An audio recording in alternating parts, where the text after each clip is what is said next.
lobos tombaram sob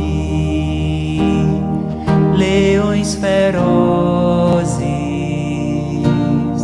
ardendo em fome.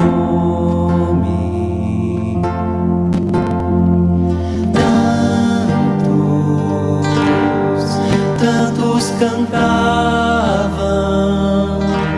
que nem as trombetas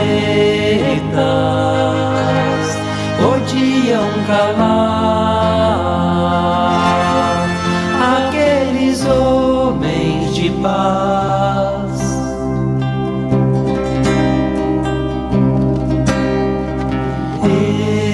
Eles falavam de alguém que nos amava e que viera de um pai. Mas quem é ele? Quem é este? Por quem aqueles homens se tombam alegremente aos leões? Sei que ele andou,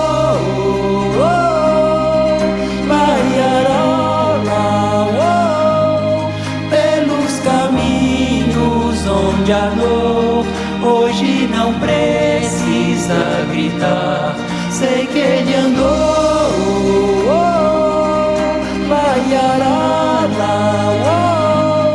pelos caminhos onde a dor hoje não precisa gritar.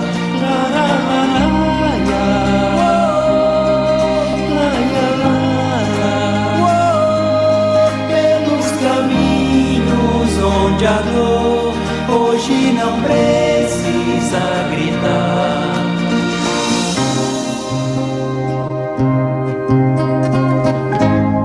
Ave Cristo, os que vão viver para sempre te glorificam e saúdam.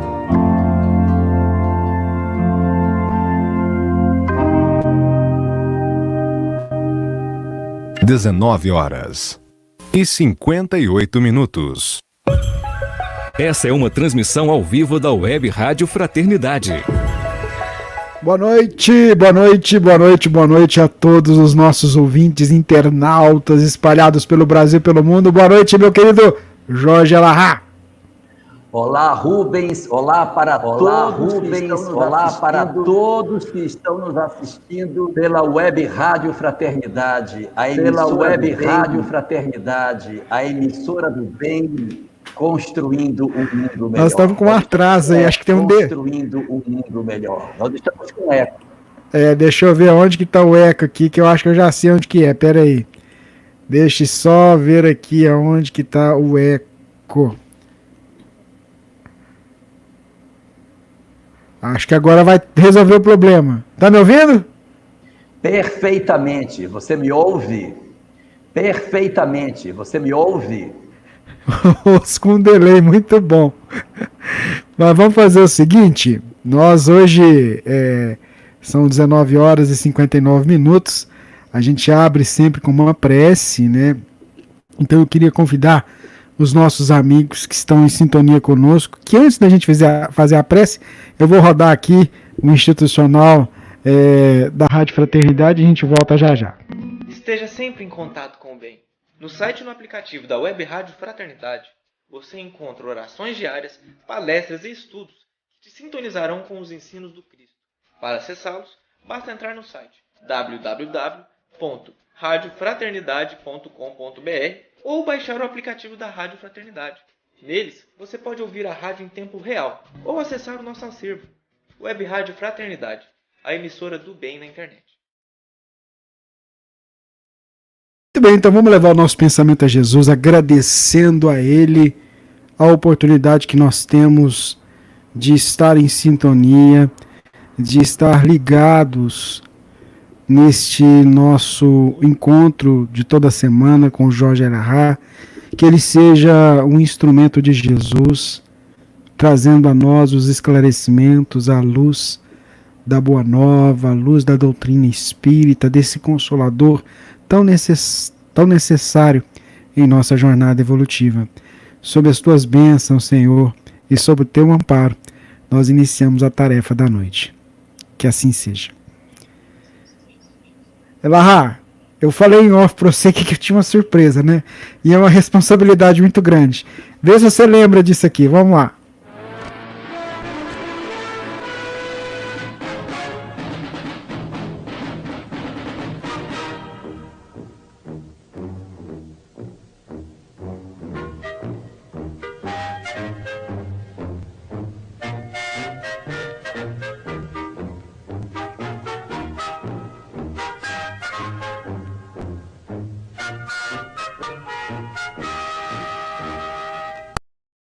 Muito legal, eu recebi agora mesmo. Henrique, obrigado, viu? A Divina tá aqui do meu lado. Divina, dá um oi aqui pra gente, dá um tchauzinho ali. Vem pra cá pra você aparecer lá. A Divina tá aqui comigo. Oi, Divina. O eco permanece. Permanece, nós vamos ver o que tá acontecendo. Aonde que tá esse eco, hein? Ai, gente.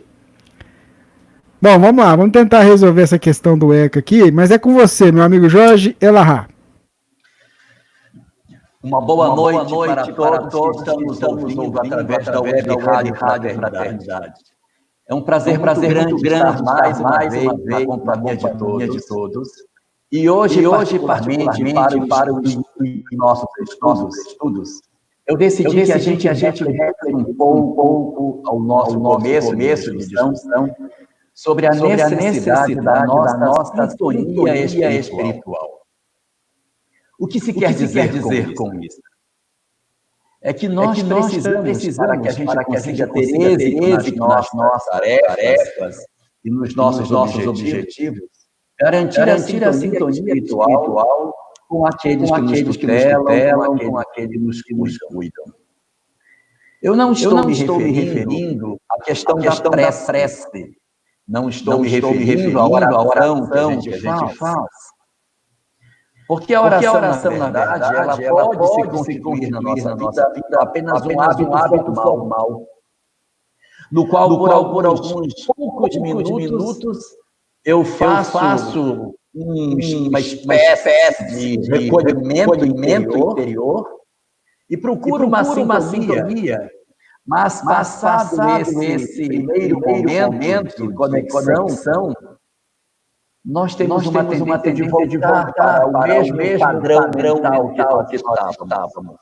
Ou seja, nós fazemos esforço para sintonizar com o alto e logo em seguida nós furamos esse balão que nos estava levando, que estava nos funcionando para o alto, e voltamos para a vida normal, a vida mundana, sem nenhum acréscimo espiritual daquilo que devemos experimentar durante a nossa oração.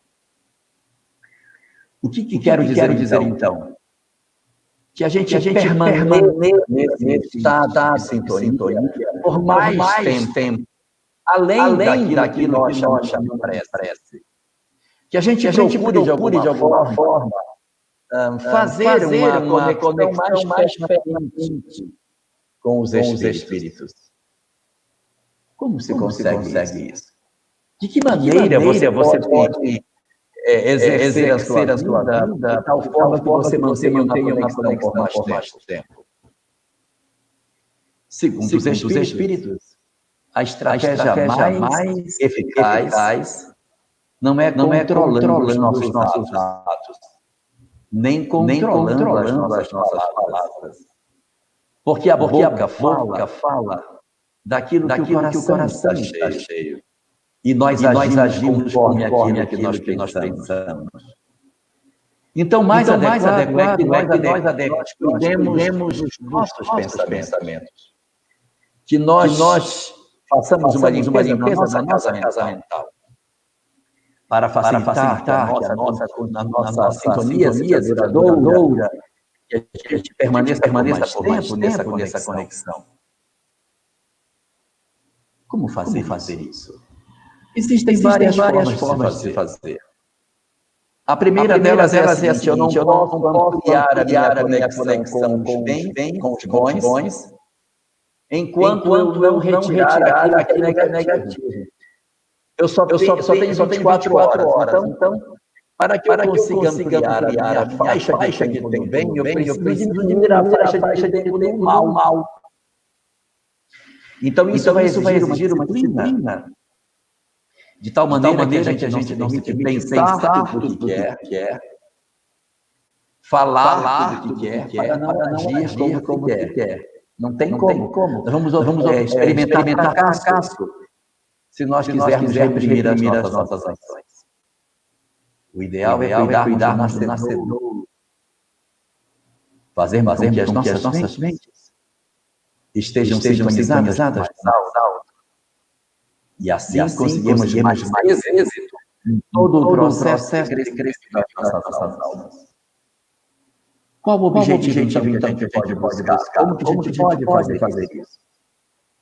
A melhor estratégia que a gente tem para fazer isso é procurar uma leitura edificante, ler boas obras, estar na companhia de boas pessoas, não preencher as nossas com imagens ou ideias de violência, de agressividade, de desamor. Porque essas ideias elas se acomodam dentro da nossa mente e, por conta disso, elas estão tirando a possibilidade de nós conseguirmos mais êxito nesse mecanismo de conexão com o espiritual. Então, que a gente cuide a nossa que a gente cuide da nossa questão para que a gente consiga efetivamente não ficar durante a prece na comunhão com os bons espíritos. Acho que a nossa mente seja um lugar, um espaço maravilhoso, onde os pensamentos deles, suas sugestões, encontrem agasalho. Meu amigo Jorge Elahá, o som hoje não está muito bom, viu? Quer que eu tente desligue e ligue novamente? Vamos fazer isso? Vamos tentar? Tenta fazer isso. Eu vou colocar aqui Vamos tentar ver se a gente consegue melhorar o áudio. Vou desligar e ligar de novo. Então tá, vamos ver se a gente consegue melhorar o áudio, agradecendo aos nossos ouvintes. Pode fazer, Jorge. Tá bom. Nós estamos ao vivo, agradecendo os nossos ouvintes pela presença aqui conosco. Nós estamos, daqui a pouquinho, se tudo der certo, fazendo a sequência do Pinga Fogo com o nosso querido Jorge Elahá. Enquanto isso, eu te convido para a gente assistir isso aqui. O Kit Evangelho é um clube de assinatura mensal de livros espíritas infantis. Tudo baseado nos princípios espíritas que Chico Xavier recebeu de Emmanuel. Kit Evangelho, um ótimo presente para quem você mais ama. Assine agora www.kitevangelho.com. Use nosso cupom e ganhe um desconto especial. Então, se você quiser ajudar aí, você vai poder somar com o trabalho de evangelização e também acaba ajudando a Rádio Fraternidade. É um trabalho muito bacana e que a gente está junto para poder divulgar a doutrina espírita. O nosso querido amigo Jorge Elahá está tentando retornar. A gente teve um probleminha no áudio. A gente pede a compreensão de vocês. E eu peço que você segure só mais um pouquinho para a gente tentar resolver essa questão. Enquanto isso, eu te convido para a gente ouvir uma música. E a gente volta já enquanto a gente assessora aqui o Jorge no retorno. Para a gente dar sequência ao trabalho aqui do Pinga Fogo número 13. É isso mesmo, número 13, o Pinga Fogo número 13, que a gente está chegando agora nesse dia 6 de julho de 2020. É o Web Rádio Fraternidade, a emissora do bem na internet. Permita-me dizer-lhe que a Web Rádio Fraternidade, desde há alguns anos, encontrou uma grande guarida no meu coração. Porque a mim, como a todos, tem proporcionado levar a mensagem espírita. Jorge, vamos ver agora. Olá, Rubens, melhorou? 100%. Não. Não, melhorou. Eu tô te ouvindo. Melhorou. Eu tô te ouvindo bem. Eu tô ouvindo o eco ainda. Não, o eco eu vou fechar o meu microfone e você não vai ouvir. Ah, tá bom então. Vamos lá, nós vamos. Deixa eu te colocar primeiro. Deixa eu voltar aqui. Peraí, a gente tá ao vivo, então vamos lá. Vamos voltar às nossas imagens. Isso, vamos voltar nesse quadradinho. E aí vamos colocar a primeira pergunta que nos chegou aqui. Deixa eu me ver aqui. Vamos ver aqui a primeira pergunta. Cadê que eu tinha até separado ela? Deixa eu ver aqui. Tinha uma pergunta sobre o câncer. Hã? Eu estou procurando aqui, porque tem um tanto de mensagem aqui. Na verdade, chegaram muitas mensagens, mas a internauta queria saber a visão espírita do câncer. Como é que o espiritismo encara a problemática da doença câncer? Ok. Como que a doutrina espírita entende a questão do câncer? Segundo o espiritismo, todas as dificuldades... Rubens, fecha o seu microfone. E ele está fechado, viu, Jorge? Eita. Ah, peraí, deixa eu ver uma coisa aqui, Jorge. Deixa eu ver se tem uma interferência. Deixa eu ver aqui uma coisa. Tá certo. Comunicação. Deixa eu ver se é esse aqui. Vamos ver se vai melhorar. Jorge, tá me ouvindo? Estou ouvindo perfeitamente. Vamos lá, vamos. Segundo a doutrina espírita, todas as enfermidades que nós passamos pela nossa existência, elas são experiências que podem ser prova, expiação ou missão. O que é isso? Significa que todas as doenças, todos os dramas, os males, eles não necessariamente decorrem de uma culpa do passado. Eles podem decorrer, sim, de uma experiência negativa do ontem, que você está resolvendo hoje. Pode ser um processo de aprendizado, de crescimento para essa existência, sem a necessidade de que você tenha uma história anterior para ter passado por aquilo. E pode ser para dar exemplo, para que você deixe o seu contributo com esse tipo de situação. A única exceção para as doenças decorre das doenças mentais. As doenças mentais, na visão do espiritismo, não caem na condição de prova e não caem na condição de missão. São sempre processos expiatórios. O que se quer dizer com isso é que todas as vezes que temos alguém que tem algum drama mental, isso decorre de alguma história mal resolvida do passado, nunca para servir de exemplo ou como aprendizado. Muito bem.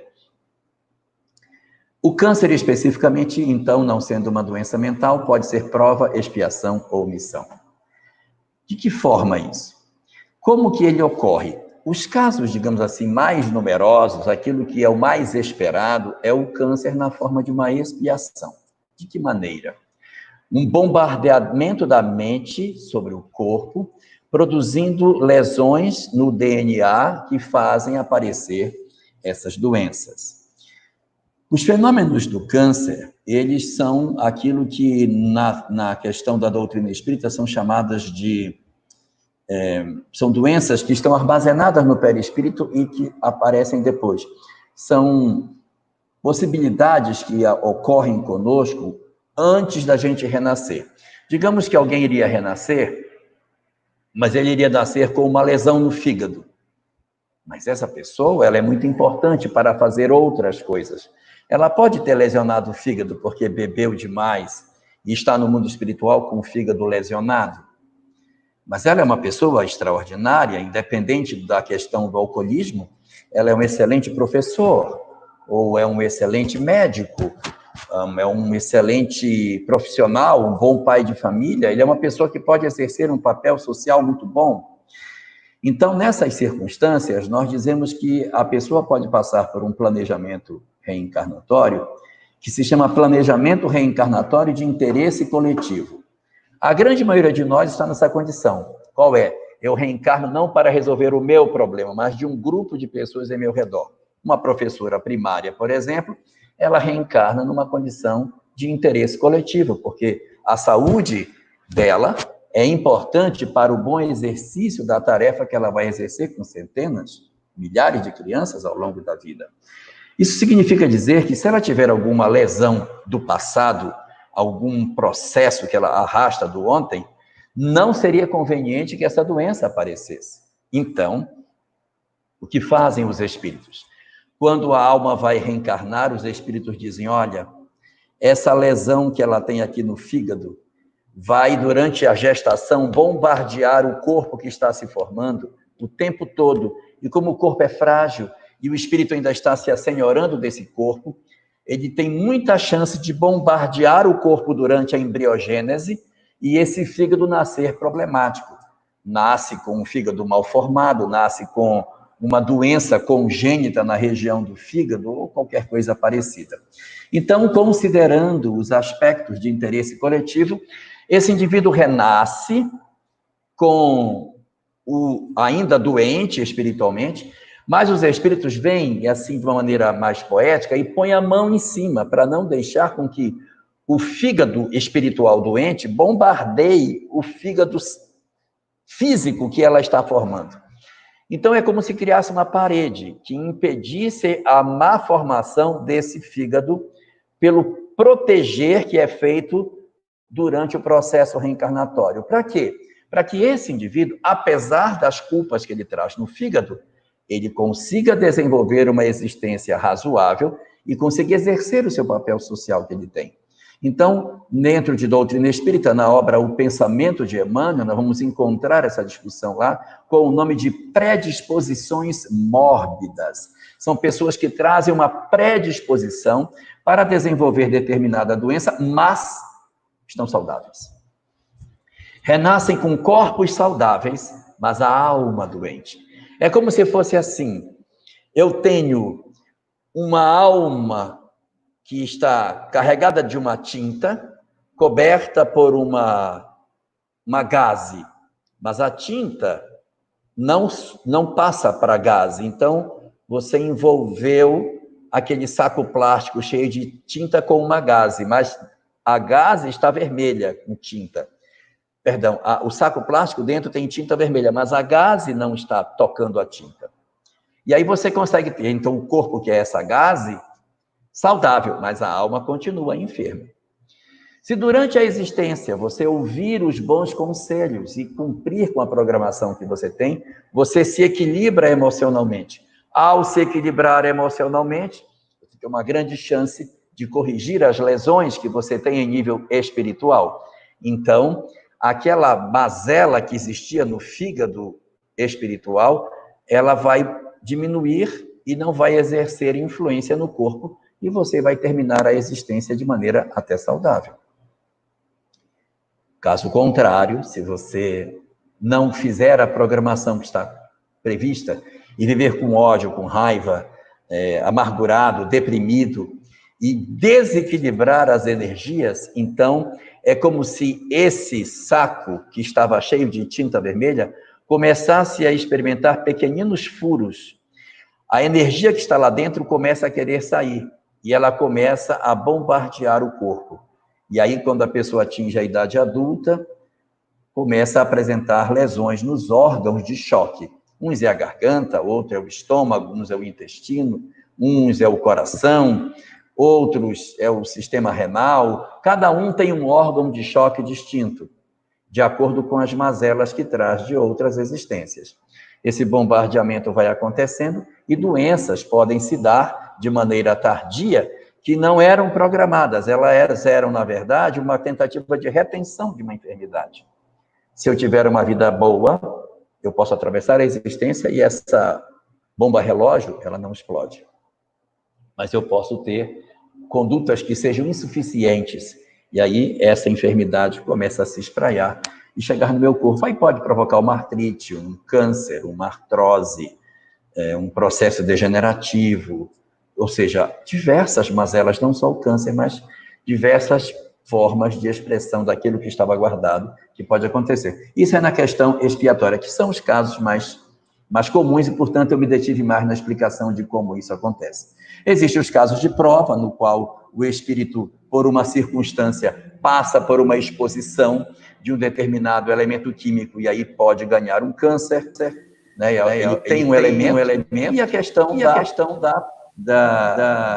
da missão, na qual o indivíduo experimentando a possibilidade de deixar um exemplo, ele pode ter um câncer para ensinar para os outros como lidar nas circunstâncias em que isso acontece, mas são casos mais raros. Então, os casos de expiação são os casos mais comuns e, por isso, me detive mais a esclarecer como seria. Jorge, está me ouvindo agora? Eu ouço perfeitamente. Só que eu ouço o eco quando você fala.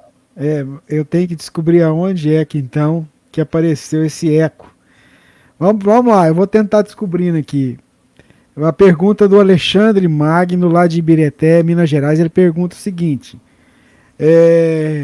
dizem que Jesus é uma invenção da Igreja Católica. Boato ou verdade? Como é que Jesus caminhou sobre as águas? E a lei da gravidade? É impossível.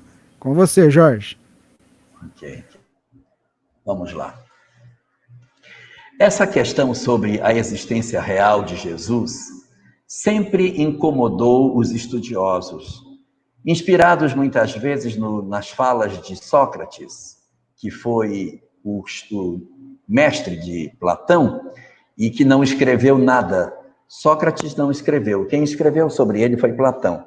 Então, muitos levantam a hipótese de que Sócrates não seja um ser real, mas uma invenção. Coisa semelhante também se tentou fazer numa comparação de Jesus com Sócrates. Até porque sempre se alegou que a história não registrou a sua passagem, apenas os evangelhos, e que são textos não científicos, são textos religiosos, então eles acomodam uma série de ideias que não necessariamente seriam verdadeiras, então tem toda essa discussão.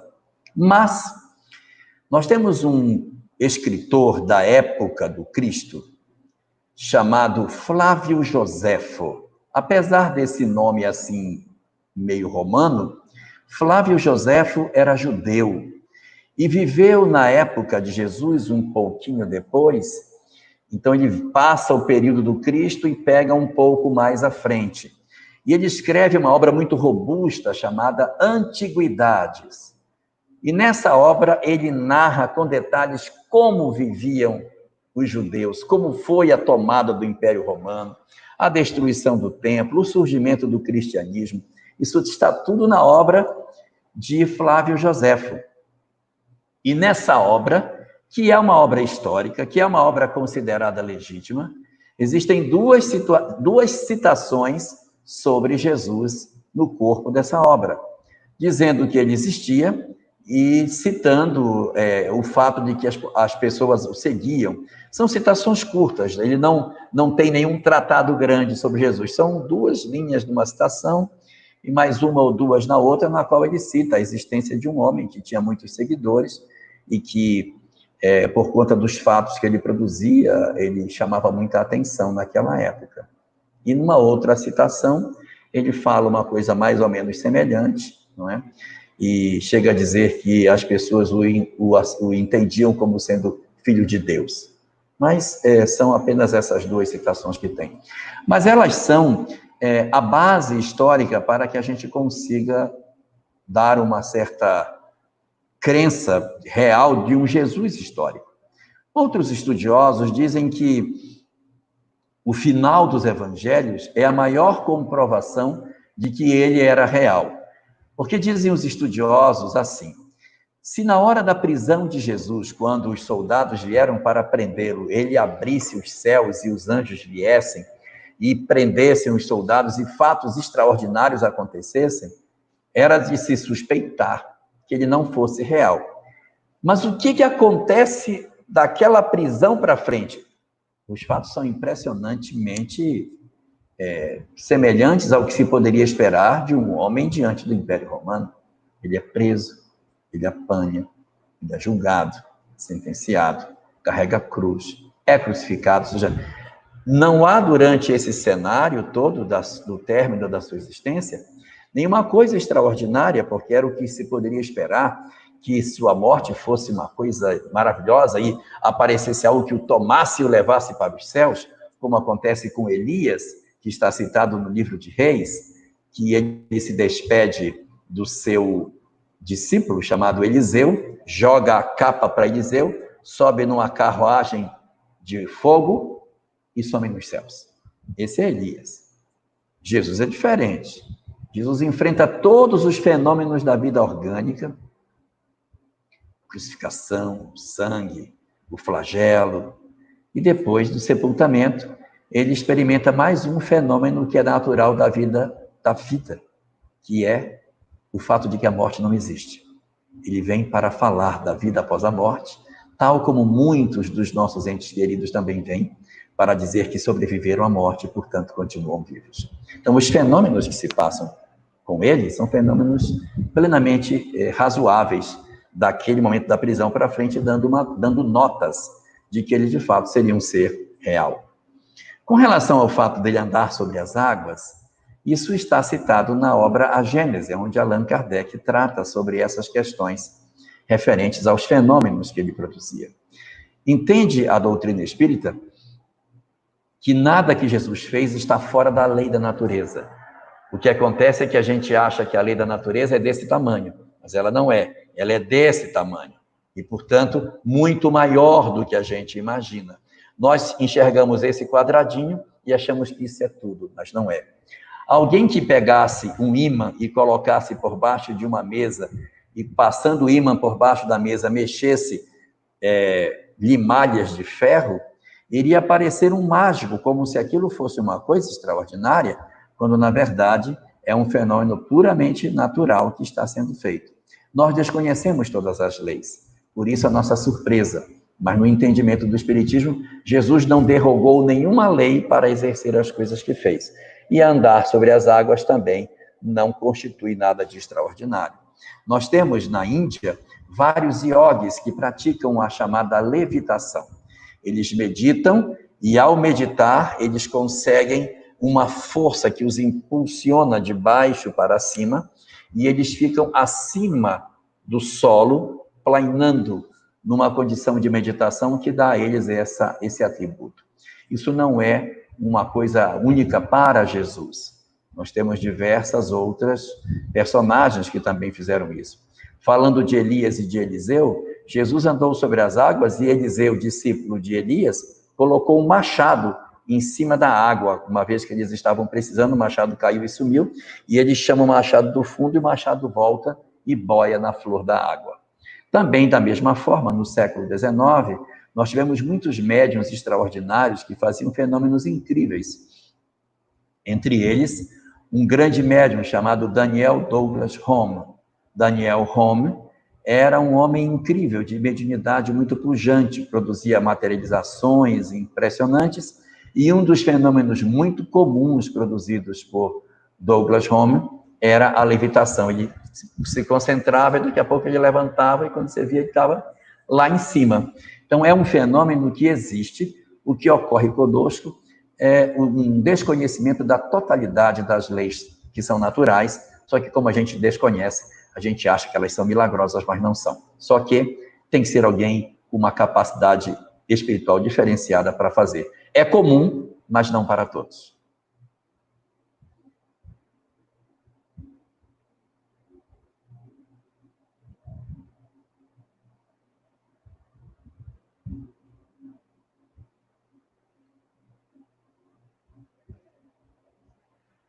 Vamos ver a próxima pergunta que temos aqui.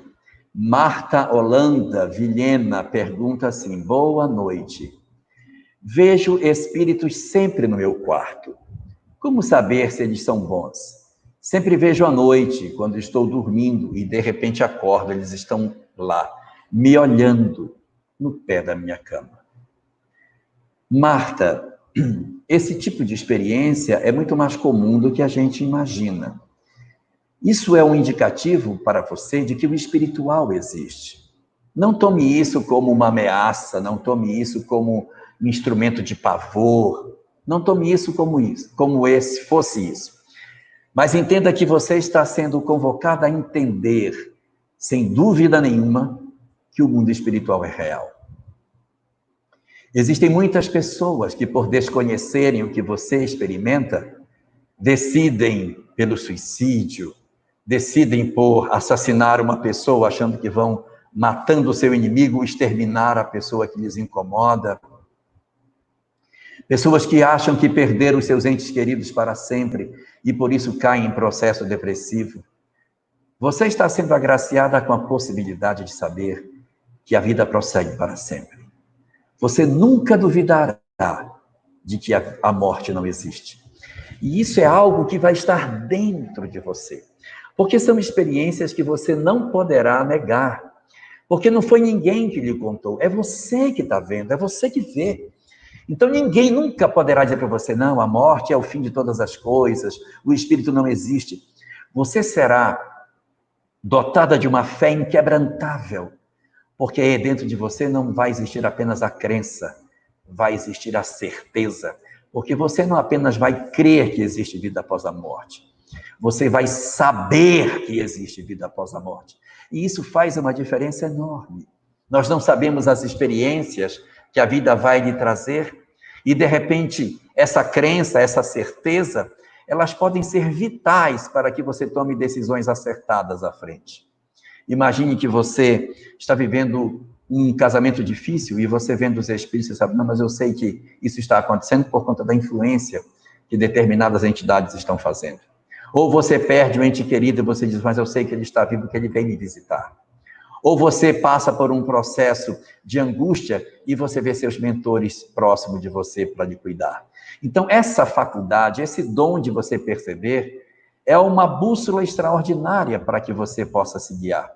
Até mesmo quando você, por algum motivo, tomar uma decisão equivocada, estiver num lugar ruim, e você perceber as entidades perturbadoras que ali estão e que os outros não enxergam, você pode dizer, estou no lugar equivocado, estou fazendo o que eu não devo, e aí você pode voltar pelo caminho que você estava indo e fazer uma nova história para você. Então isso é muito importante para que você consiga tomar decisões mais acertadas. Só que você pergunta, como saber se eles são bons ou se eles são ruins? O melhor instrumento para saber se eles são bons ou ruins não é pelos conselhos que eles dão. Não é pelos conselhos. Allan Kardec, no Livro dos Médiuns, diz o seguinte, os bons espíritos nunca nos dão maus conselhos. Os bons espíritos nunca nos dão maus conselhos. Mas ele não diz que os maus espíritos não possam dar bons conselhos. Qual o objetivo de um mau espírito dar um bom conselho? Ganhar a nossa confiança. Ele dá 10 bons conselhos e um conselho ruim. Depois dos 10 bons conselhos, você acredita que o 11º é bom e você embarca numa canoa furada. Então, os bons conselhos não são a melhor bússola. A melhor bússola é a sensação que eles deixam em você com a presença que eles têm. Porque espírito nenhum consegue falsear a energia que ele carrega. Um mau espírito pode dar um bom conselho, mas um mau espírito não pode trazer bem-estar às pessoas. Se a presença deles lhe produz angústia, sensação de peso, medo, então, muito provavelmente, são entidades perturbadoras. A exceção estaria pelo fato de você, inexperiente, ficar com medo até de ver o seu próprio mentor. Mas se você já tiver experiência e perder o medo por conta de ser uma entidade espiritual e ficar sem medo do fenômeno, mas perceber a emoção que ele lhe transmite, se é uma sensação de paz, se ele lhe traz uma emoção gostosa, então são bons espíritos. Não há como fingir a emoção, mas há como fingir nas palavras. Portanto, a melhor estratégia é você seguir 2 caminhos. Primeiro, agradecer a Deus pela bússola que Ele colocou no seu caminho, para que você consiga se guiar de maneira mais correta pelas sendas da vida, sabendo aonde as coisas estão acontecendo, aonde os espíritos se movimentam. E 2, observar as emoções que eles lhe deixam, para que você consiga identificar aqueles que podem lhe ajudar e aqueles que ainda, por desconhecerem o bem, tentam atrapalhar. Os nossos mentores estão sempre a postos, e se você mantiver a sintonia com os bons espíritos, você sempre estará acompanhada daqueles que lhe amam e que lhe querem proteger.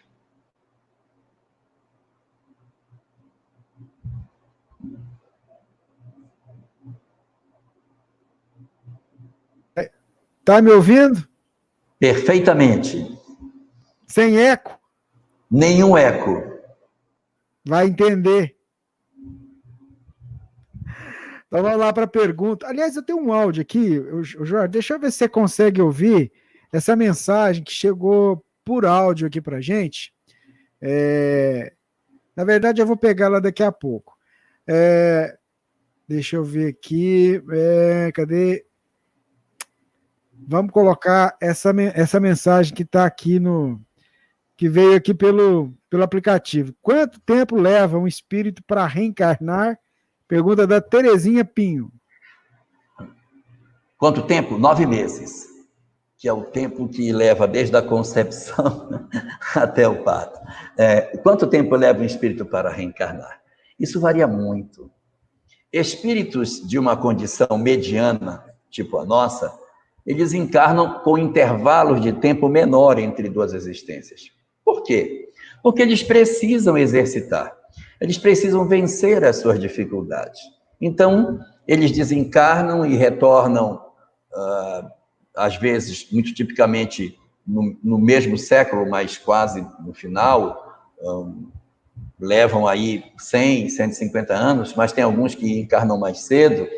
Tem casos de espíritos que encarnam com poucos anos depois da sua desencarnação, conseguem até fazer 2 ou 3 tentativas no mesmo casal, renascem, fazem uma gestação pela metade, não completa, volta daí a 2, 3 anos, a mesma entidade, tentando renascer. Então, esse tempo ele varia muito. Espíritos em condições medianas reencarnam mais a miúde, com mais frequência. Qual é o tempo que leva? O tempo que ele precisa para, no mundo espiritual, se refazer, repensar sua vida, reconsiderar seus valores, reorganizar o grupo com o qual ele vai renascer, que não é assim, reorganizar, nós vamos, aí vem todo mundo de novo. Muito frequentemente a gente costuma vir na mesma família, vem como neto, bisneto, gravitando em torno do nosso grupo familiar, é uma condição muito típica, mas isso para as almas em condição mediana.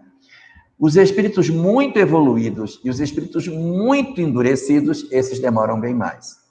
Espíritos muito evoluídos não precisam vir com muita frequência, porque eles têm pouca coisa a resolver. Então, eles vêm num século, passa 3, 4, 5, 7 séculos, sei lá, ele vem de novo. Eles não costumam ter 2 encarnações sucessivas. Não é proibido para eles, mas não é típico. Eles vêm agora, passa aí, sei lá, 1000 anos, ele vem de novo, 700 anos, porque são almas muito evoluídas. Agora, os espíritos muito atrasados, aqueles endurecidos, mas aqueles que são barra pesada, também demoram muito para renascer, porque eles precisam de muito tempo para poder reconsiderar todos os seus valores e terem a chance de ter uma nova experiência. Por essa razão, eles demoram mais tempo para conseguir efetivamente um aproveitamento da encarnação. Então, eles encarnam hoje, passam 4, 5, 7 séculos, aí volta de novo, depois de muito tempo, que é o tempo que ele precisa para ele refazer a vida dele e tal. Eu sei que alguém já pensou aí no cunhado, na sogra, não é exatamente isso.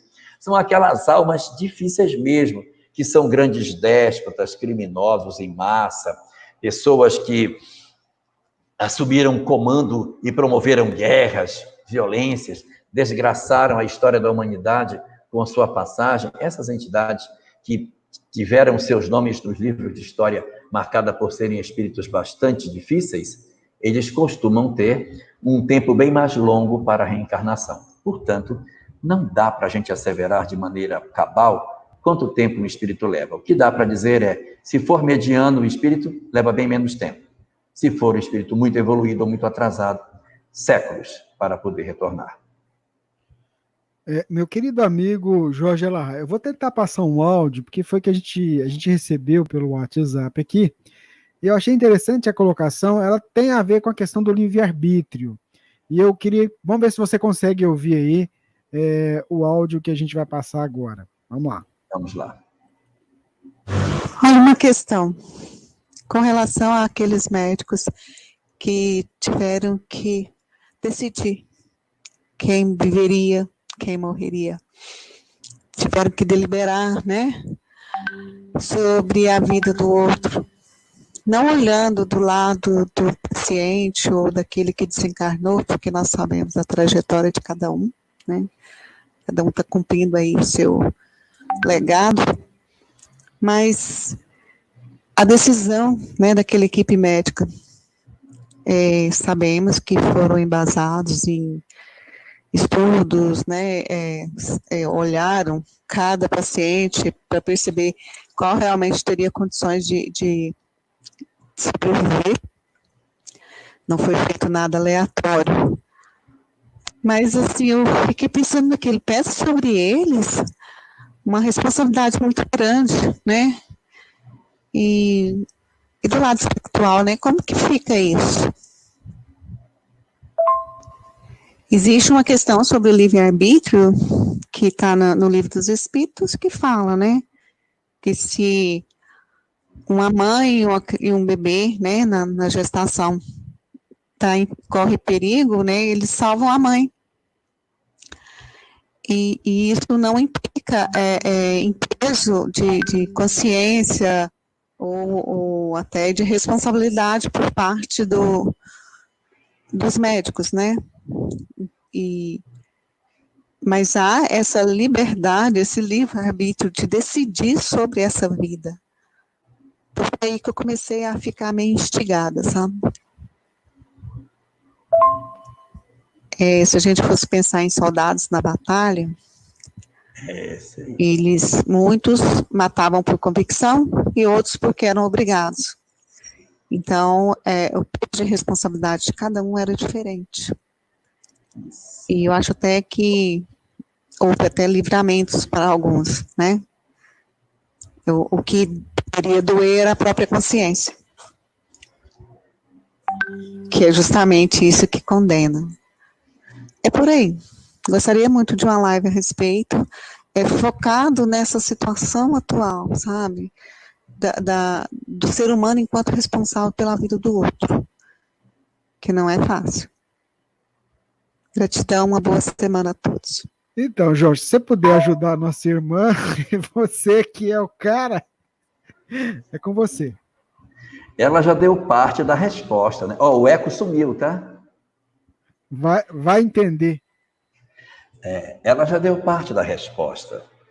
Na obra As Leis Morais, de Rodolfo Caligares, existe um capítulo chamado As Guerras.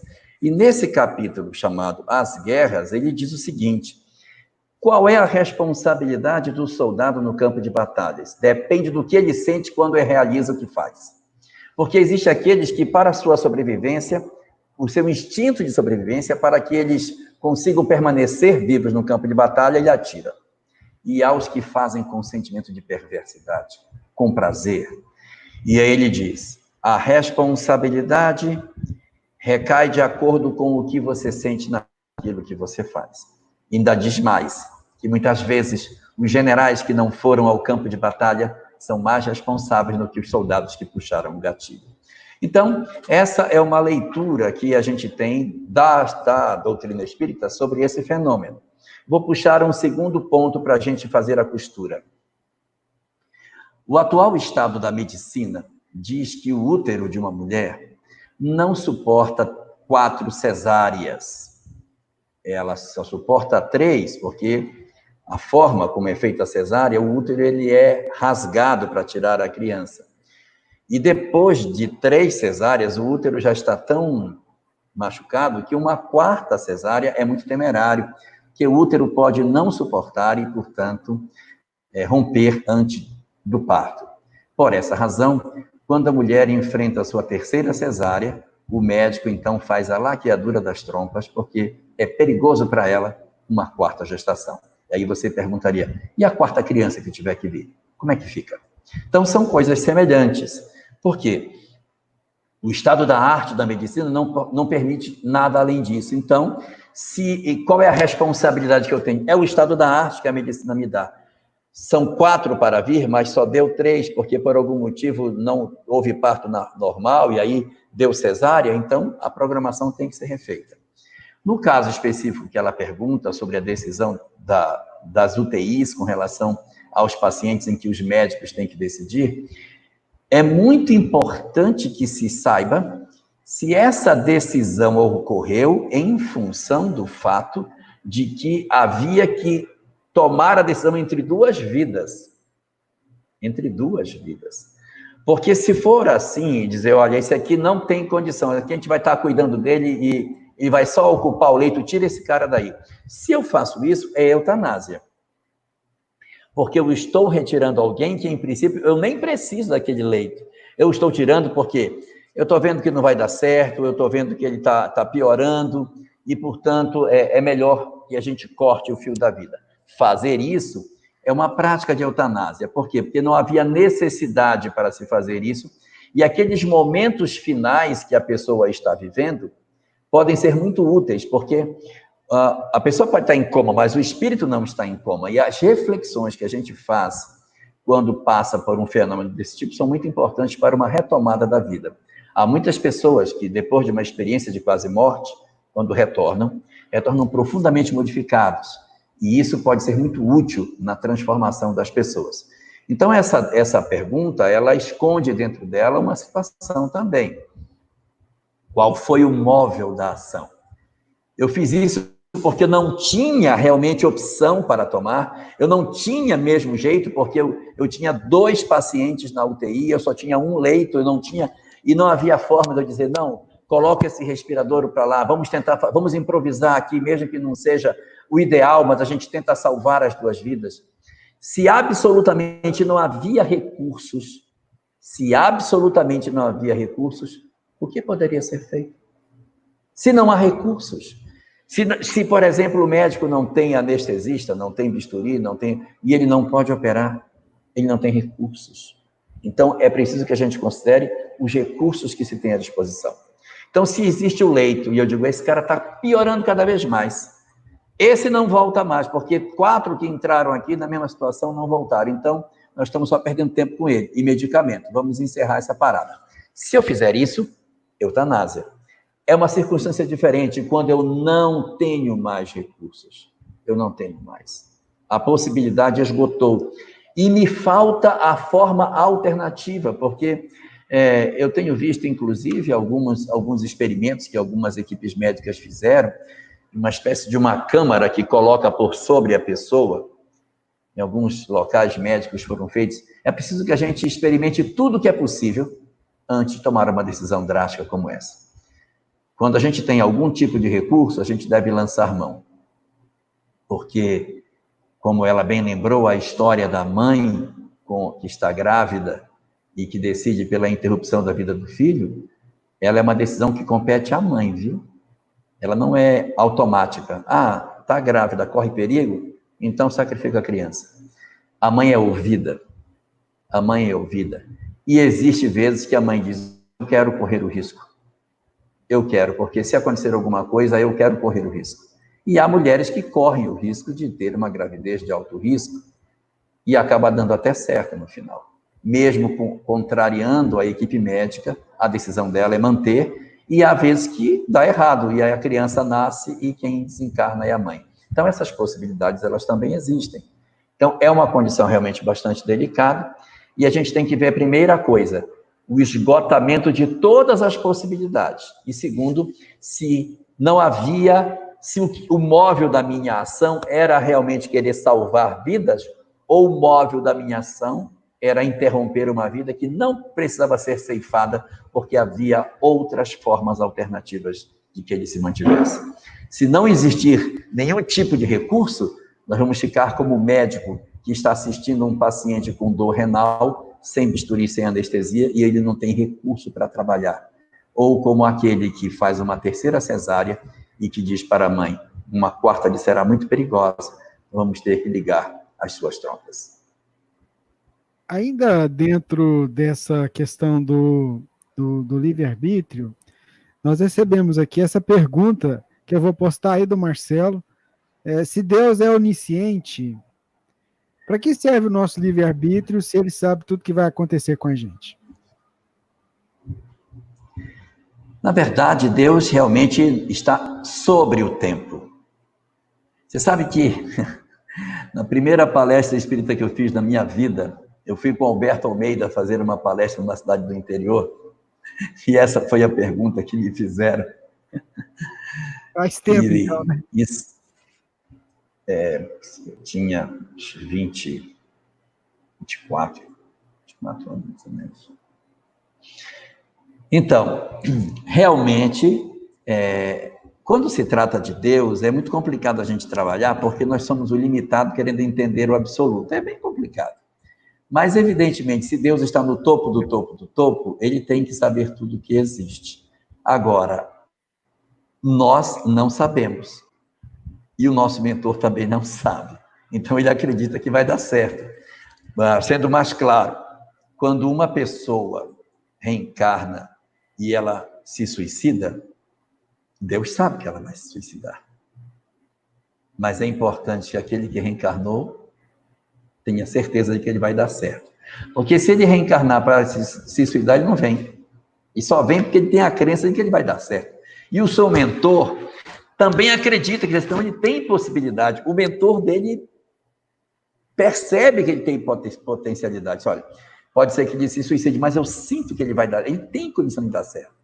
E quem está reencarnando diz, não, eu tenho muitas fragilidades, mas eu quero, eu sei que eu posso, eu preciso. Então, nesse patamar da compreensão, é isso que se dá. O mentor do mentor diz assim, olha, eu sei das suas perspectivas, mas eu enxergo dentro daquilo que ele tem para fazer algumas questões que são mais profundas e que muito provavelmente ele venha a cometer esse suicídio. Então, à medida que você vai subindo, as variáveis vão se tornando determinísticas. Nós vamos deixando de ter um processo aleatório e o processo vai ficando mais determinístico. E no topo está Deus. Esse aí sabe de tudo.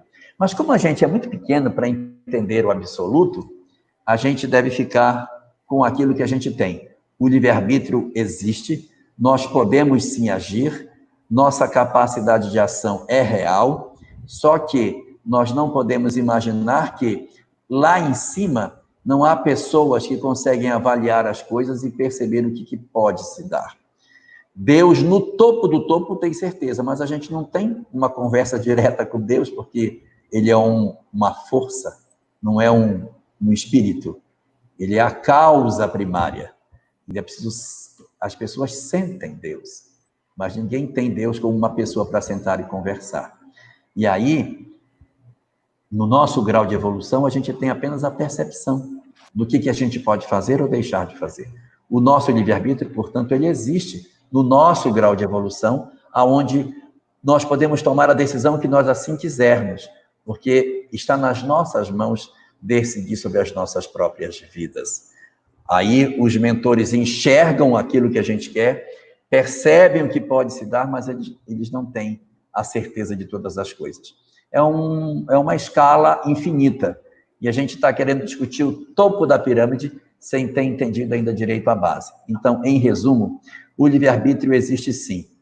Agora, Deus, como está sobre o tempo, consegue enxergar todas as coisas, mas para nós, o livre-arbítrio é real. Jorge, o nosso irmão Roberto Mansur, aqui de Uberlândia, pergunta, boa noite a todos, como os apóstolos Paulo e seus companheiros de viagem levaram a gregos, romanos e judeus descrentes à ressurreição do Cristo? Na verdade, a ressurreição, ela era um grande instrumento de convencimento, porque era o que dava para o cristianismo a força que ele possuía.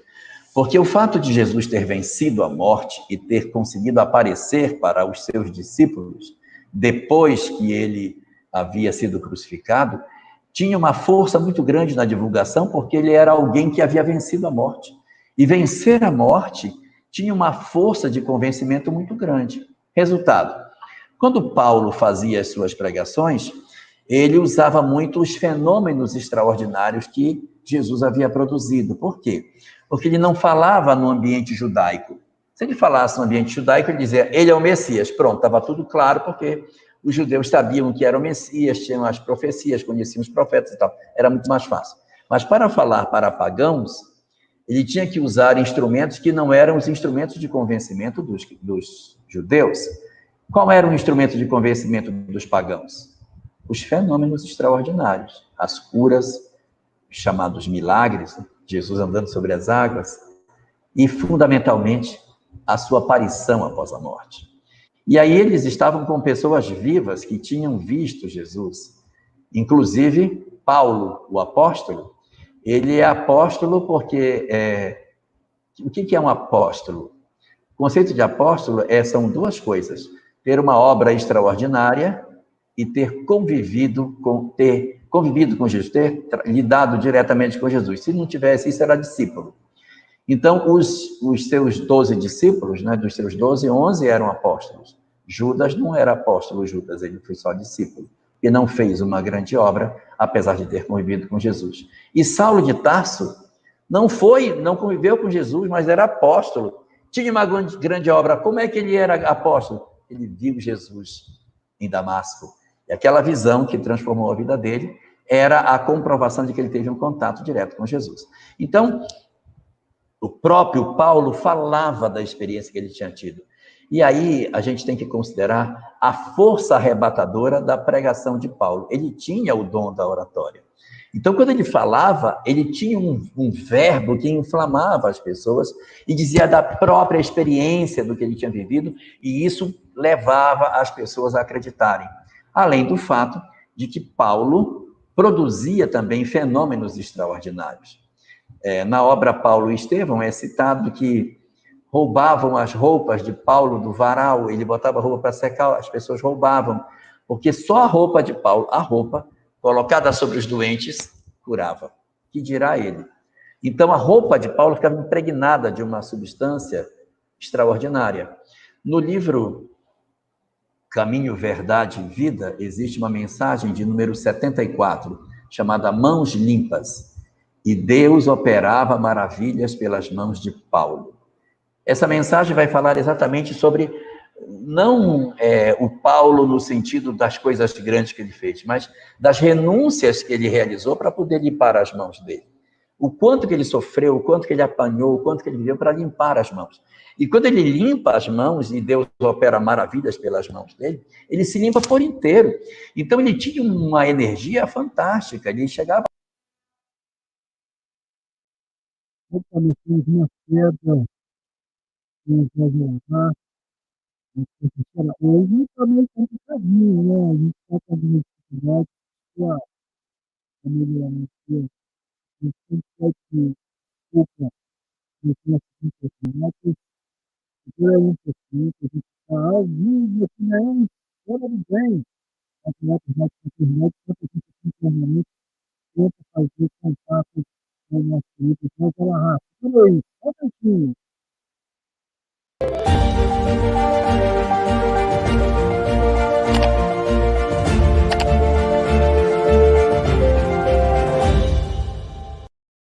Esteja sempre conectado com o bem. Acesse nosso canal no YouTube, Web Rádio Fraternidade. Esteja sempre em contato com o bem. No site e no aplicativo da Web Rádio Fraternidade, você encontra orações diárias, palestras e estudos que te sintonizarão com os ensinos do Cristo. Para acessá-los, basta entrar no site www.radiofraternidade.com.br ou baixar o aplicativo da Rádio Fraternidade. Neles, você pode ouvir a rádio em tempo real ou acessar o nosso acervo, Web Rádio Fraternidade, a emissora do bem na internet. Nós estamos ao vivo, estamos aguardando, nós temos uma queda na internet que nós queridos agarrar, ele fala em português, né? E a gente falando com ele, está precisando também, pode ter sido uma queda de energia inesperada, ou uma queda na internet repentina também. Eu queria aproveitar e convidar a pessoa só, só um minutinho. Espera aí que a gente vai ver o que aconteceu aqui e volta em instantes. Aí, por aí, um minutinho, a gente tenta voltar novamente. O Web Rádio Fraternidade, se não me engano, na internet. São 21 horas. Vamos lá. Eu vi para dizer que a web rádio Fraternidade, desde há alguns anos, encontrou uma grande imagem comunicação. Porque a mim, como a todos, muito apaixonado levar a mensagem espírita aos mais variados recantos do Brasil e de outras nações. Acompanhei necessidades mínimas de fazendas distantes ou de países algo longínquos, dizem, eu te ouço pela rádio Fraternidade. Uma emoção muito grande me toma, porque eu vejo quando Jesus diz que a mensagem dele entraria pelos telhados. Mesmo hoje, com a comunicação virtual, o telhado representa essa construção de fora que a comunicação penetra e ilumina a alma. Sou eu, portanto, um grande devedor à Rádio Fraternidade Web, orando a Deus para que ela continue seguindo o conceito cartesiano divulgado pelo Espiritismo por todos os meios ao alcance e emana a maior caridade do Espiritismo com a sua divulgação. Muito obrigado. Divaldo Pereira Franco.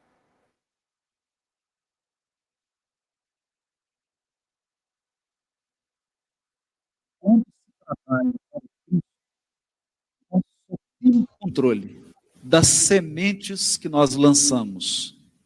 Porque o crescimento. Hoje tá bom, hein, Jorge Alahá? Que é isso, hein? O que hoje tá bom. Não sei o que aconteceu. Acho que foi a vinheta do Pinga Fogo, só pode, né? Muita responsabilidade. É com você, pode continuar. Vai. Então, quando Paulo de Tarso ele pregava, ele tinha uma energia muito forte. E essa energia é que convencia as pessoas. E essa questão espiritual é que é muito interessante, porque havia um grupo de espíritos que dava suporte para ele muito grande. Quando ele chegava numa cidade, sempre tinha uma família, um grupo pequeno que fosse, mas que recebia aquela mensagem com um fervor e multiplicava aquilo. Então, essa era a grande questão. Era um movimento marcado por uma força espiritual muito grande. E eram pessoas aquecidas demais, envolvidas, comprometidas com aquele ideal. Então, você pergunta como que Paulo conseguiu fazer isso pregando para judeus, para não-judeus, né? Gregos, para romanos e tantos outros povos que não tinham uma relação direta? É pelo fervor desses homens e a grandeza espiritual daqueles que eles representavam. Então, a capacidade que eles tinham de se comprometer era muito grande e, por isso, conseguiam coisas maravilhosas. Bom, vamos lá, Jorge, porque hoje o negócio aqui está daquele jeito, né? Vamos fazer o seguinte. Não, mas vamos para frente. Vamos lá, vamos aproveitar que é assim, ao vivo. Eu não sei o que houve, né? Nem eu também, nem sei. Vamos ver aqui. Veja essa pergunta lá de Portugal, queria que você lesse ela, por favor. Sem sotaque, né? Muito boa noite, estou em Portugal, na cidade de Almada. Que nome se dá a uma planta que morre, visto que tem essência espírita? Porque nós, humanos, chamamos desencarne. Eu não entendi. Estou em Almada. Que nome se dá a uma planta que morre? Isso. O ser humano é desencarne. E a planta? Acho que é isso. Que nome se dá a uma planta que morre, visto que tem essência espiritual, porque nós humanos... ok. Então, todas as plantas, elas possuem um princípio vital. Esse princípio vital é a vida. E do mesmo jeito que a gente fala que existe a desencarnação dos humanos, existe a desencarnação dos animais e existe a desencarnação das plantas. Quando a planta morre, o princípio espiritual que anima aquela planta, ele se desprende daquele elemento vivo e passa a viver no mundo espiritual para que ele consiga logo uma nova existência.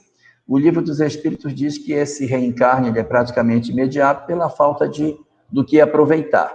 A obra de André Luiz fala do aproveitamento de animais no mundo espiritual, quer dizer, parece aí como fosse uma colisão de ideias. Mas o que se observa é que os animais que estão no mundo espiritual são animais úteis.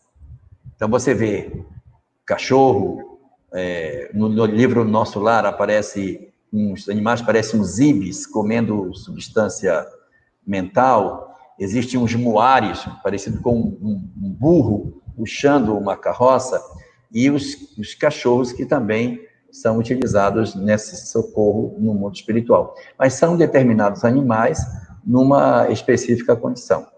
Se nós formos pegar a questão dos animais e transpormos para a questão dos vegetais, a coisa é a mesma. E só para concluir, eu quero dizer que no mundo espiritual existem 3 tipos de animais lá. 3 tipos. Se tem 3 tipos de animais, tem 3 tipos de plantas também. Existem o animal que é o animal desencarnado. Mas o Livro dos Espíritos diz que não fica. Isso, eles não ficam quando eles não têm nenhum propósito para estar lá. Desencarnou, retorna. Mas se eu puder dar um aprendizado, um enriquecimento para esses elementos, eles permanecem no mundo espiritual para que eles sejam aprimorados, não é?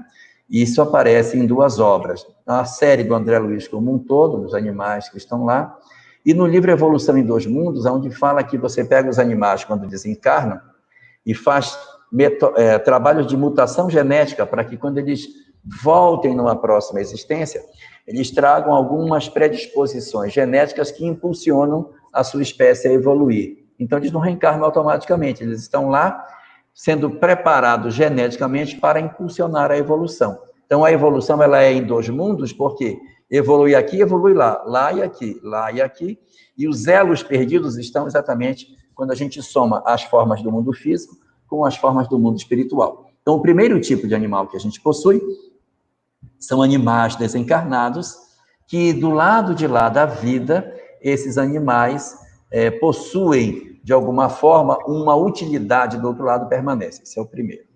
Situação número 2. Eles são animais no mundo espiritual? Não sei, podem não ser. Eles podem ser humanos animalizados. Existem muitos espíritos que, em função de suas culpas, dos seus remorsos, das suas dores, se transformam em animais. Cobras, serpentes, lobos, cavalos, e mais um conjunto de outros animais que existem, que são exatamente fruto de processos de hipnose, e que, armazenando o processo de culpa na minha mente, eu projeto a culpa em você. Isso você vai encontrar no livro Libertação, Transformação de uma Mulher numa Loba, e no livro Bastidores da Obsessão, onde acontece também, no anfiteatro, a transformação de uma mulher em uma loba. E terceiro tipo de animal que a gente encontra, ele não é nem o animal desencarnado e nem os homens que ficaram animalizados. Eles são as criações mentais que os espíritos fazem. O espírito cria na mente e plasma um animal que se mexe, mas aquele animal não tem vida real. Ele é fruto de forma pensamento. Aranhas que se movem, mas que na verdade não existem, de fato. No livro Recordações da Mediunidade, existe o caso do Pedrinho, lá no final do livro, nos capítulos finais, que o Pedrinho criava galinha, jogava milho para as galinhas. As galinhas não eram galinhas reais, elas eram criação mental do Pedrinho desencarnado, que gerava aquelas formas que se assemelhavam às galinhas, e essas galinhas andavam, mas elas não eram reais. Elas eram formas, pensamento, fruto da ideoplastia formada por essa entidade chamada Pedro, o Pedrinho. Da mesma forma, nós temos com plantas. Nós temos plantas que vão ser melhoradas geneticamente no mundo espiritual, então elas têm que ficar um tempo lá para o aprimoramento das suas características genéticas antes de uma próxima encarnação. E existe também pessoas que se transformam em árvores. Naqueles filmes de terror aparecem aquelas árvores horríveis. E isso no mundo espiritual também existe. Algumas entidades que, por conta das suas culpas, se transformaram em árvores, ficam imóveis, durante muito tempo por processo de hipnose nessa condição, e existe também a possibilidade de você criar um ambiente e você plasma uma vegetação naquele ambiente que não é real. Ela é fruto da mente das pessoas que gera plantas para que as pessoas tenham a sensação de que ela existe de fato. Nosso lar está cheio desse tipo de ideoplastia, onde a gente pensa que é planta de verdade, mas é só fruto da forma pensamento daqueles que construíram aquela cidade. Vamos para mais uma pergunta aqui. Eu vou postar lá na internet, vou postar aí na tela. Pode ler para nós. Quando num casal, um deles não aceita o espiritismo, isso atrapalha o tempo necessário para estudos espíritas. Para estudos espíritas, a busca para mais conhecimentos. Como proceder? Por favor, comente sobre isso.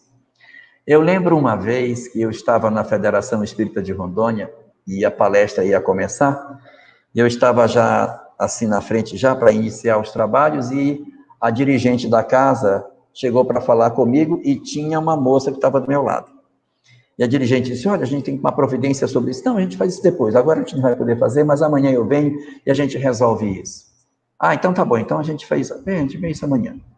Aí eu virei para ela assim, diga. Aí ela disse, não, eu fiquei até sem graça agora. Eu disse, por quê? Porque eu fico vendo vocês assim tão dedicados, tão empenhados, tão aquecidos nesse trabalho. E eu fico lembrando do meu marido, sabe? Porque o meu marido, ele não é espírita. E o meu marido, ele não me deixa evoluir. Na cabeça dela, o marido impedia que ela evoluísse porque ela não podia se dedicar à causa espírita. Como se a dedicação à causa espírita fosse um instrumento de evolução das pessoas. Não é verdade. O instrumento de evolução é a prática do bem e o bem não tem fronteiras. Nós não precisamos de uma tarefa específica na casa espírita para que a gente desenvolva o bem que nós temos para fazer. O primeiro espaço onde nós temos que realizar o bem que nos compete é dentro do lar. É o primeiro lugar onde a gente deve exercer todas as condições que a gente aprende. E dentro dessa ótica, quando você fala que o marido não é espírita, e daí? Não é porque ele não é espírita que obrigatoriamente ele vai se transformar numa cruz por conta disso. A gente convive com as pessoas de acordo com aquilo que as pessoas têm para nos oferecer. Mais importante do que ele ser espírita é ele ser uma pessoa boa. Mas ele não é, então ajude ele a ser. Nós precisamos ajudar as pessoas para que elas cresçam.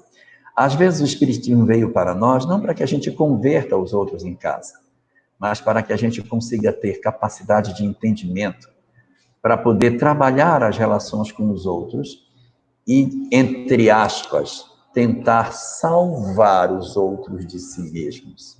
Não com pregação, não com doutrinação, mas com a capacidade de entendimento e de amor que o Espiritismo nos faculta. A ideia seria, já que ele não é espírita, que a gente exerça todo o bem que a gente é capaz de exercer na relação com o outro. Porque senão a gente vira fanático. Eu vou querer trabalhar com o outro só na questão espiritual que eu tenho, só no aspecto espiritual que eu possuo. Não. E aí eu quero ficar o tempo todo só falando de espírito dentro de casa.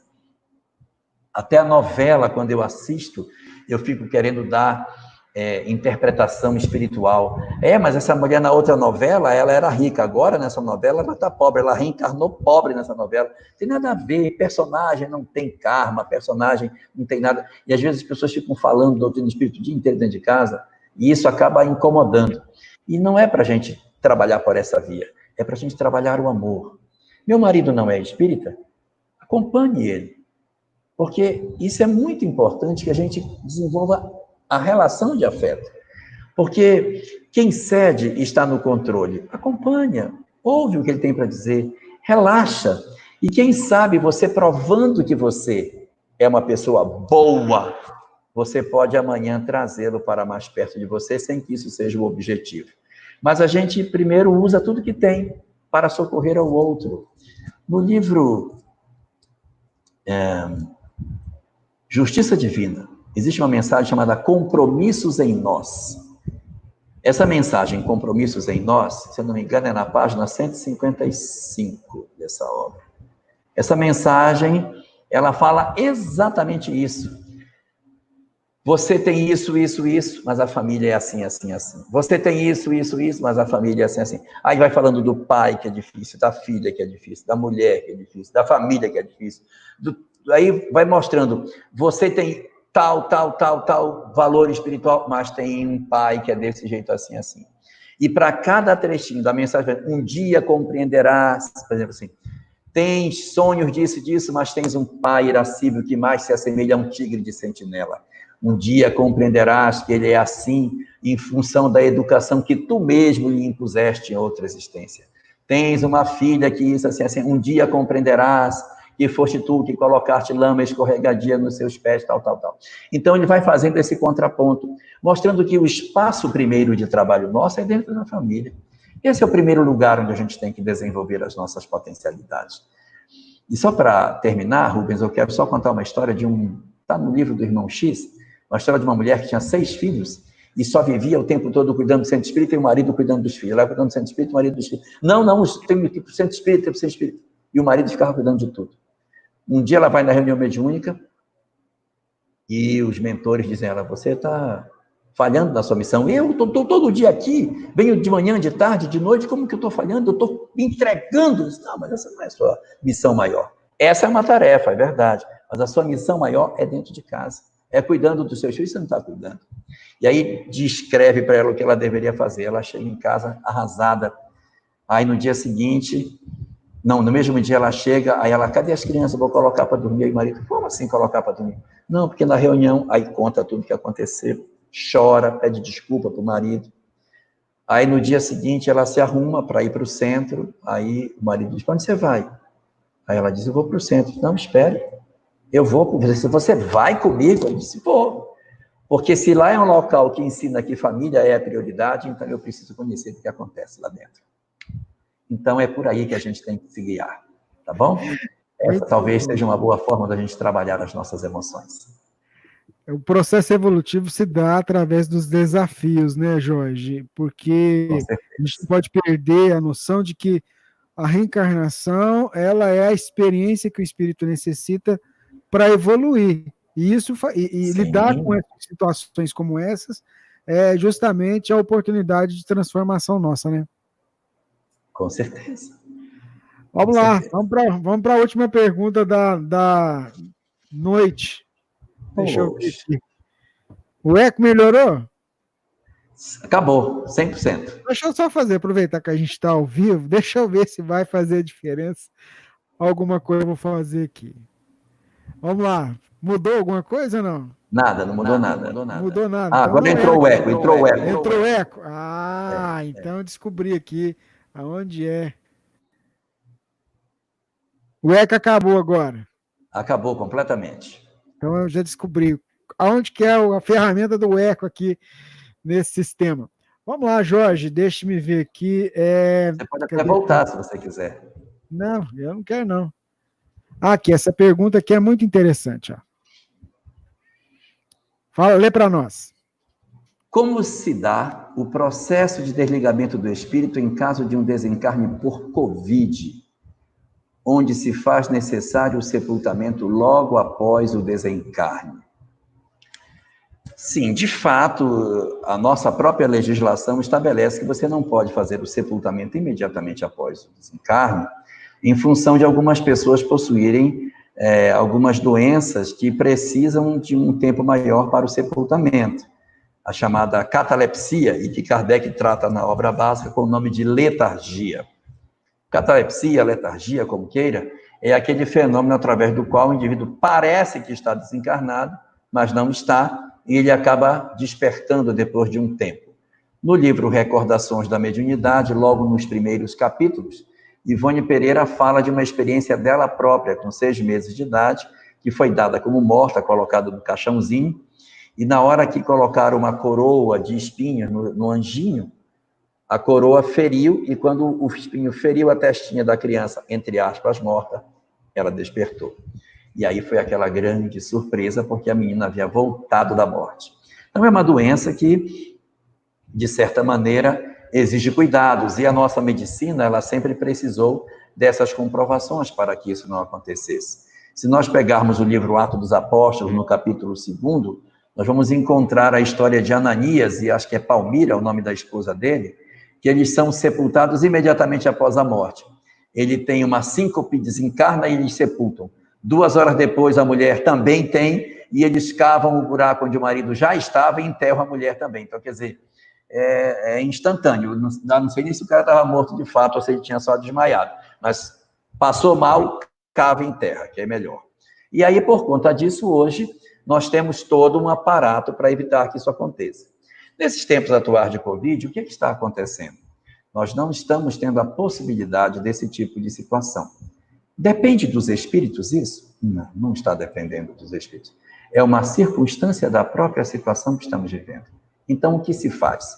Os espíritos atuam, oferecendo todo o socorro que é possível oferecer para que os espíritos sejam anestesiados e não percebam nada do que lhe está acontecendo, para que eles possam ser acolhidos no mundo espiritual, apesar de eles, em princípio, precisarem de mais tempo junto ao corpo. É muito comum os espíritos ficarem ainda por um tempo ligados ao corpo e depois é que você faz o desligamento com mais facilidade. Esse tempo varia. No livro Obreiros da Vida Eterna, você vai encontrar casos em que o Fábio, que é um dos casos, que desencarna e com uma hora depois da desencarnação, ele já está desconectado. E no livro Obreiros da Vida Eterna também você tem a história de Dimas, que só se desliga 24 horas depois e era trabalhador espírita. Então, isso varia muito de pessoa para pessoa, e olha que Dimas foi desligado rápido, 24 horas.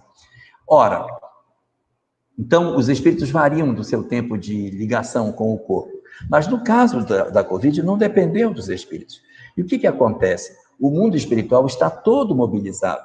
Nós estamos hoje com uma quantidade grande de espíritos que não pertencem à Terra, que estão aqui em serviço, ajudando, porque a quantidade de desencarnes é muito grande e precisa de um acolhimento muito maior para os encarnados, que ficam muito sequelados por conta da perda de seus entes queridos, para a equipe médica, que precisa ter serenidade para atuar, e para o acolhimento dos desencarnados. É como se fosse um período de guerra, no qual você tem que ter uma mobilização muito mais forte do mundo espiritual no acolhimento aos encarnados e desencarnados. E aí, se eu remeto o livro Nosso Lar, onde aparece o capítulo Guerras, onde você vai ver a mobilização do mundo espiritual, que fica muito mais intensa por conta dos desencarnes coletivos. Resultado, o mundo espiritual vai mobilizar tudo que puder para auxiliar essas pessoas. Vai conseguir êxito com todos?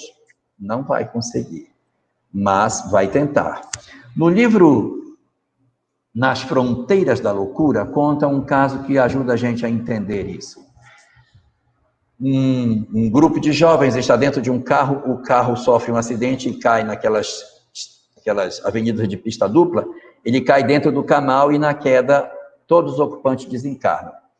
Entre os ocupantes está um rapaz que está iniciando a vida nas drogas, ele ainda é meio inexperiente, muito jovem, mas ele está ao lado de um rapaz completamente envolvido com o mundo das drogas, uma pessoa que já tem uma longa estrada, ele tem uma série de comportamentos e de hábitos que demonstram que ele está profundamente envolvido com esse mundo, né? E ele era o que estava dirigindo o carro que cai no buraco. Os mentores, então, vêm e levam. E na hora de socorrer, eles socorrem junto o motorista e o rapaz. Os dois são levados. O rapaz não é uma alma má, ele estava apenas mal acompanhado. Eles são levados, aí o pessoal diz, olha, eles vão fazer a autópsia nos corpos, então nós vamos levar os corpos todos vamos levar para longe do necrotério para eles ficarem num posto de socorro no mundo espiritual. Eles são retirados e são levados para lá. Não tem só o rapaz e o motorista no carro, tem várias pessoas. E eles são todos retirados e são levados. Todos que foram levados são atendidos e ficam dormindo enquanto a autópsia está acontecendo do lado de cá, porque os mentores isolam todos eles, inclusive o motorista, de sofrer os dramas da autópsia. Tudo corre bem até um certo momento, em que o rapaz motorista acorda daquele sono que tinham induzido a ele e começa a gritar de dor. Ele estava sentindo a autópsia, a vinculação dele com o corpo era muito profunda. Ele grita, grita, grita e de repente ele desaparece da maca. Ele foi atraído pela dor do corpo e voltou para o corpo físico. Esse não deu para socorrer. Por mais que se fizesse o que se pôde fazer, as vinculações do espírito com o corpo eram tamanhas que nem o socorro do mundo espiritual, que se sobrepôs à justiça, derramando misericórdia, não foi suficiente para evitar o que aconteceu. Já os demais, em que pese não fossem almas evoluídas, pela misericórdia que foi derramada sobre eles, não sofreram o processo que o outro passou e continuaram dormindo enquanto tudo se deu. Transpondo essa situação para a Covid, nós podemos imaginar que o mundo espiritual se mobiliza para socorrer todas essas entidades, conseguindo êxito numa boa parte dos casos, mas nada garante que eles vão conseguir, em todas as situações, retirar as pessoas do corpo e garantir serenidade após a morte, porque os que forem muito materializados, muito ligados ao corpo físico, terão dificuldade de receber o amparo espiritual que vai ser derramado sobre todos. Muito bem, Jorge, vamos chegar no final hoje. Nosso 13º Pinga Fogo foi assim desafiador do ponto de vista tecnológico. As nossas transmissões no YouTube hoje tiveram problemas que a gente nunca viu, ainda não estou entendendo o que está acontecendo. Mas foi muito bacana, acho que valeu demais. A nossa gratidão a você pela boa vontade, pela persistência. A gente vai estar aqui, enquanto Deus permitir, a gente vai fazendo esse Pinga Fogo que virou um programa, não viu? Tá? Com vinheta. Com direito a vinheta. Com direito a vinheta, que eu vou passar de novo, porque para deixar a gente com mais responsabilidade, enquanto você se prepara para fazer a prece. Quem está chegando agora, olha a vinheta do programa.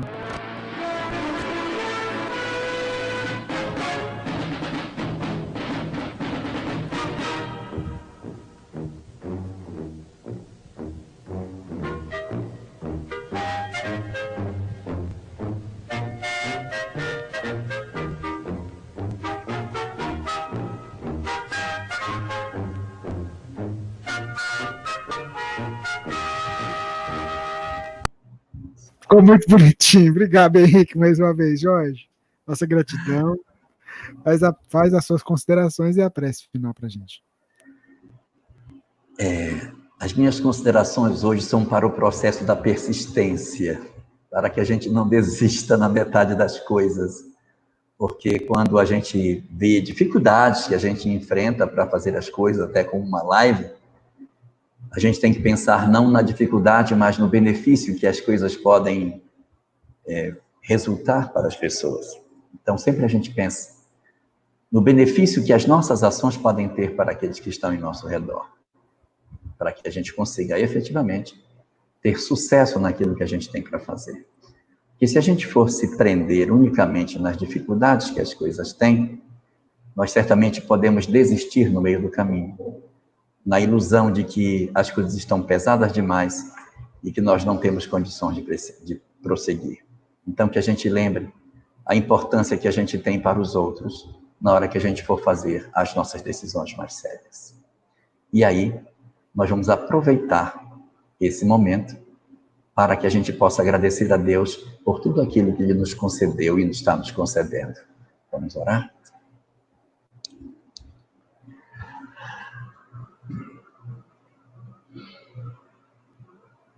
Querido Senhor de todas as coisas, concede-nos a graça de percebermos em todos os instantes das nossas vidas que, apesar dos nossos aparentes fracassos, por trás de cada uma das nossas lágrimas e das nossas dificuldades, repousa a presença augusta da Tua justiça, eivada de misericórdia, a nos ensinar os caminhos que nós precisamos trilhar, ainda que seja por entre as nossas dificuldades mais profundas. Ensina-nos assim, Senhor da vida, a retirarmos os frutos que decorrem das experiências amargas que muitas vezes passamos. a fim de que possamos aprender com elas como sermos melhores, como desenvolvermos as nossas potencialidades e como nos tornarmos capazes de colaborar efetivamente no mundo que nos cerca, com as pessoas que nos rodeiam e, fundamentalmente, com a nossa história pessoal, com o nosso crescimento íntimo e com a possibilidade de que todas as coisas que nos ocorrem contribuam para o fortalecimento do nosso caráter e para o desenvolvimento das nossas virtudes. Por isso, Senhor de todas as coisas, nós hoje queremos te agradecer, não por aquilo que tu nos concedeste, mas por aquilo que tu nos negaste, por aquilo que tu não nos deste, pela mão que não se estendeu, pelo abraço que não recebemos, pelo afago que faltou, pelas nossas carências e pelas nossas angústias, e por todos os nãos que a vida nos ofereceu, quando nós queríamos tanto que ela nos dissesse sim. Por todos esses aprendizados que tu nos concedeste, como forma de nos amar e nós entendemos como dor, nós queremos comparecer hoje diante da tua presença para te agradecer por todas essas coisas, Senhor, por todas as nossas tristezas e por todos os nossos momentos de solidão que despertaram em nós a capacidade de buscarmos a tua presença nas nossas vidas. E é por isso, por todos os nãos e todas as negativas que nós recebemos, que nós desenvolvemos em nós a fé, que nós desenvolvemos em nós a busca até ti. Foi através dessas negativas que nós aprimoramos as nossas sintonias espirituais e saímos da nossa indiferença para buscar a tua presença nas nossas vidas. Por todas as lições que tu nos concedeste, através dessas amargas lições, nós queremos te dizer das nossas profundas mudanças e do nosso profundo agradecimento por aquilo que nós já conseguimos fazer e por aquilo que ainda não conseguimos fazer. E assim te pedimos que tu fortaleças os nossos bons propósitos, para que nós continuemos a aprender com tudo aquilo que tu não nos dás, entendendo nessas dificuldades os nossos maiores tesouros da alma, pela possibilidade que elas nos concedem de dulcificarmos as nossas almas, de aprendermos a nos resignarmos e a obedecer à tua vontade, de nos tornarmos almas mais dóceis e de perdermos as características violentas, agressivas, que ainda trazemos dentro das nossas almas. Obrigado, Senhor, pelos instrumentos que tu nos concedeste e concedes para educar as nossas almas no caminho da felicidade legítima. Por todas essas coisas, nós te pedimos que tu abençoes a humanidade inteira e não somente a nós, para que despertem todos os nossos irmãos que ainda se revoltam com tudo aquilo que lhes ocorre e que eles não conseguem entender. Dilata diante de todos nós a compreensão espiritual da vida, para que os nossos olhos vejam além da matéria, para que nós consigamos entender além daquilo que os nossos olhos veem e consigamos assim entender a tua face oculta em todas as nossas dores e as nossas dificuldades. Assim, Senhor, nós te rendemos graças por todas essas coisas e te pedimos que tu guardes o nosso coração, para que a lucidez que tu nos concedes no dia de hoje nunca se apague da nossa mente, para que nós continuemos firmes e resolutos no propósito de melhor entender as nossas vidas e colaborarmos de forma mais efetiva no mundo em que vivemos. Abraça-nos assim a todos, derrama as tuas bênçãos sobre os lares da terra por inteiro, agasalha no teu colo os lares que têm mais conflitos e protege a humanidade inteira, Senhor, tão carente de ti. Assim, te rogamos e te pedimos que permaneças conosco e nos guardes, hoje e para todo sempre, na tua infinita paz. E assim seja. Jorge, obrigado. A gente vai persistir, certo? É por aí o caminho. Gente, fica com Deus. Obrigado. Segunda-feira tem mais. Pinga Fogo com ele, Jorge Alahá. Uma boa noite para todos. Que Deus nos abençoe, nos proteja e nos guarde, hoje e sempre. Muito obrigado pela presença de todos e até a próxima. Com direito a encerramento com musiquinha. Tchau, tchau.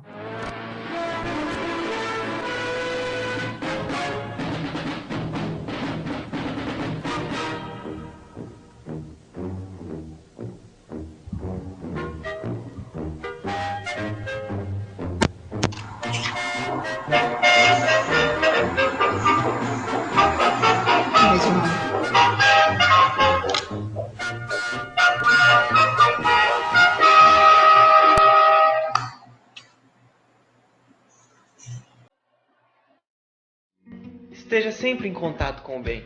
No site e no aplicativo da Web Rádio Fraternidade, você encontra orações diárias, palestras e estudos que te sintonizarão com os ensinos do Cristo. Para acessá-los, basta entrar no site www.radiofraternidade.com.br ou baixar o aplicativo da Rádio Fraternidade. Neles, você pode ouvir a rádio em tempo real ou acessar o nosso acervo. Web Rádio Fraternidade, a emissora do bem na internet.